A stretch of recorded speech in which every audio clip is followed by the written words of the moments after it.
좋은 제품, 좋은 서비스인데 왜 사람들은 스쳐 지나갈까요? 문제는 품질이 아니라 전달 방식에 있어요. 우리 브랜드가 누구를 돕고 어떤 순간에 어떤 변화를 만들 수 있는지 이 맥락을 통해 전달하지 않으면 구매는 절대 일어나지 않아요. 고객은 정보의 홍수 속에 살고 있어요. 하루에도 수백 개의 광고가 쏟아지지만 대부분은 내 얘기 같지 않다고 느끼죠. 그래서 브랜드가 아무리 좋은 제품을 보여주어도 이게 없으면 스킵당해요. 결국엔 지금의 마케팅은 큰 소리보다 이게 통하는 시간이죠.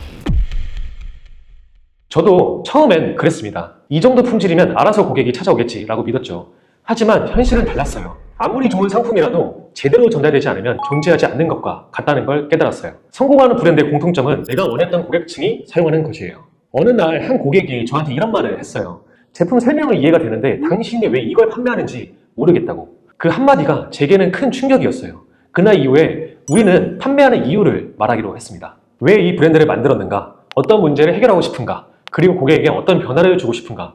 그 질문들에 답하면서 브랜드는 비로소 브랜드만의 감성을 가진 존재가 되었죠. 브랜드의 스토리는 단순한 홍보 영상이 아니에요.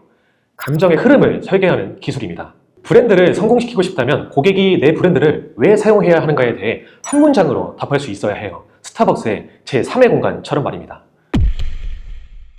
사람들로 하여금 물건을 사게 만드는 건 감성이에요. 그리고 그 감성은 브랜드의 정체성과 스토리에서 나오는 법이죠. 우리가 유명 브랜드에 끌리는 것도 필요성과 기능성이 아닌 정체성과 스토리가 만든 이미지 때문이거든요. 이런 브랜드 스토리의 이미지는 역사가 쌓이면서 만들어져요. 하지만 모든 브랜드가 이런 스토리와 역사를 가지고 있는 건 아니에요. 그래서 역사가 짧은 기업이나 브랜드는 없는 스토리를 만들기도 해요. 왜냐하면 우리는 상품의 스토리나 브랜드 이미지가 얼마나 매력적인가에 초점을 맞춰 소비하거든요. 대부분의 브랜드는 무엇을 파는지에 초점을 둬요. 하지만 고객은 왜 필요한지를 듣고 싶어 하죠. 우리는 스스로 제품을 자랑하지만 고객은 자신과 상관없는 이야기에 관심이 없어요. 결국 고객이 듣고 싶은 건 나의 감성을 누가 이해해 주는가예요. 그리고 바로 그 지점에서 브랜딩 스토리가 시작되죠. 고객에게 단순히 제품 정보를 던지는 시대는 끝났어요. 이제는 정보의 가치를 브랜드의 스토리와 연결해야 해요. 예를 들어 제품이 고객의 시간을 절약한다면 배달의 민족과 같은 효율을 키워드로, 건강이나 안전과 관련된다면 자동차 브랜드 볼보와 같은 안전을 키워드로, 일상 속 개선이라면 가구 브랜드 이케아처럼 생활의 변화를 중심으로 이야기해야 해요. 중요한 건 이 브랜드를 통해 내가 얻는 실제 변화를 전달하는 것이에요. 이런 정보 속 감정을 담아야 브랜드는 기억되죠. 제 생각엔 브랜딩은 내가 누구를 왜 돕는가를 한 줄로 설명하는 기술인 것 같아요. 고객은 선택 과부하로 지칩니다. 그래서 스토리는 제품이 아니라 고객의 문제에서 시작해야 해요. 문제를 명확하게 정의하고 우리가 줄 단 하나의 약속을 말한 뒤 그 약속을 입증하는 근거, 전후 비교, 수치, 실제 후기를 제시하면 신뢰가 생기죠. 이 흐름이면 고객의 공감을 얻고 구매로 이어집니다.